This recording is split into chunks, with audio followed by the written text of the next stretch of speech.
السلام علیکم ملګرو، تاسو ته به اوس پرې سولر سیسټم میلاویږي د حکومت د طرفې نه. زمونږ د خیبر پښتونخوا د حکومت د طرفې نه ملګرو، تاسو ته پته ده څه وخت مخکې چې و نو مریم نواز اعلان کړی و چې زه د پنجاب کومه زما کوم عوام چې د پنجاب کومه صوبه چې ده نو دې ته به زه پرې سولر سیسټم ورکوم.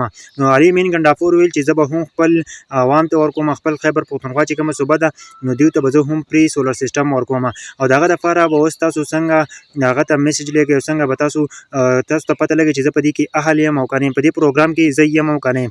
ملګرو نو اول به تاسو داسې چل وکړئ چې دا ویډیو د نورو ملګرو سره شیر کړئ چې د ټولو پښتنو ته پته ولګي. او اول به تاسو خپل موبایل راواخلئ او خپل موبایل کې به د میسج ځایګی کولاو کړئ. چې کله تاسو میسج ځایګی میسج اوپن کړئ نو هغه به تاسو 8800 ووایي. چې کله 8800 ووایو نو بیا به د هغه نه پس تاسو بیل راواخلئ، د کومه د بجلي بیل چې دی نو د چا په نوم باندې چې نو هغه شناختي کارت به ورسره هم راواخلئ.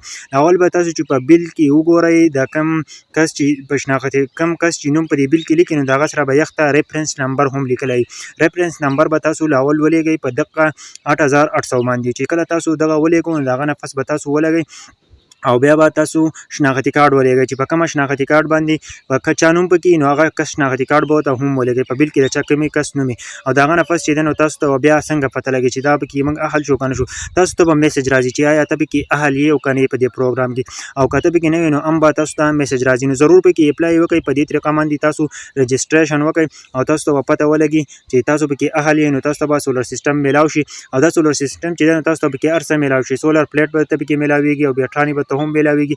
ادې په سولر سیسټم چې کومه فقي وي نو هغه به ته هم میلاویږي.